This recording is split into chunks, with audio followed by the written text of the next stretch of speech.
All right guys, so today we do the brakes on the S2000. So let's take a look, see what we got.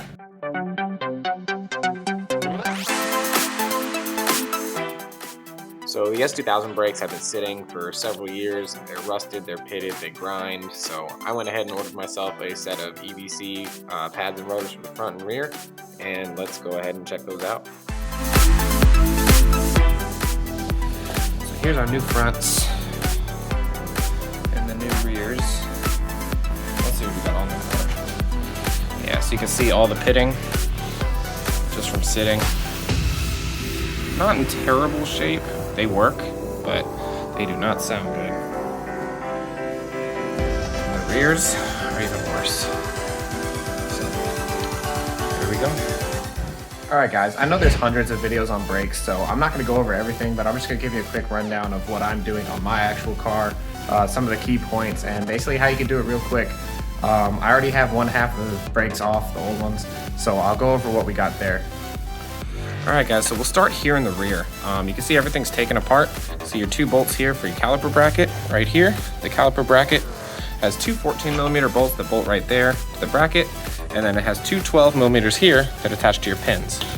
So these are your pins here. Those move as the caliper actuates in and out. And then old rotor. The pads you can see actually have a little bit of life left in them, but they're terribly glazed.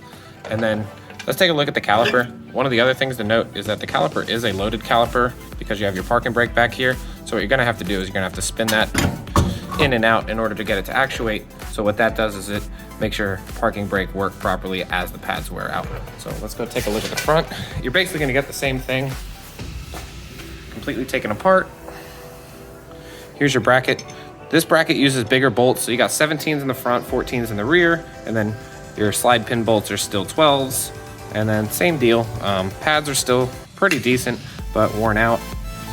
Definitely a ton of glazing. Same thing with the rotors. They're in decent shape size-wise, but they're completely pitted and worn out and make a ton of noise. So let's go ahead and put them back together. All right guys, we're all done here in the rear and the front on the driver's side. So let's take a look at the rear. One of the things I like to do is use a lug nut and a spacer here. Holds the rotor on. Like I said, there are the screws here as well. I don't happen to have them, but I think I may add them at some point. But for now, that works. Also, don't forget, you gotta screw in your caliper clockwise on these, and that should screw right back into the caliper, the piston there.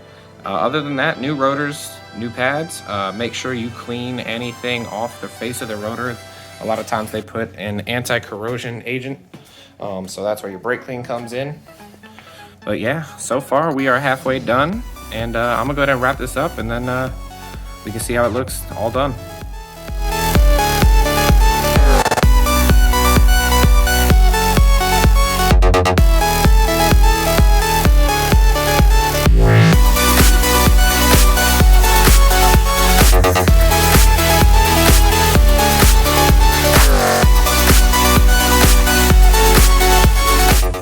All right guys, so the car's back on the ground.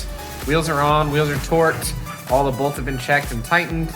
Everything should be good to go. Now it's just time to test drive it, and we should be done with these brakes. Brakes are not something that's particularly difficult. Generally a straightforward DIY thing that if you want to do it yourself, you can, especially if you're just swapping pads. But yeah, plenty of videos online. I'm not gonna go super great into detail on how to do the brakes, but they are done. I got new brakes, EBC, kind of like a mid-level track/street kit setup. Should be good for what I do. I'm not taking this track anytime soon, but I do a lot of like mountain driving, stuff like that. So I want to have a little bit better than stock brakes, but I don't necessarily need like a big brake kit yet. So that'll probably come soon at some point. Like I said, this is really the first thing I've done to the car since I've had it on the road, and it was something it definitely needed. But other than that, don't forget to like, share, subscribe, and we'll catch you on the next one.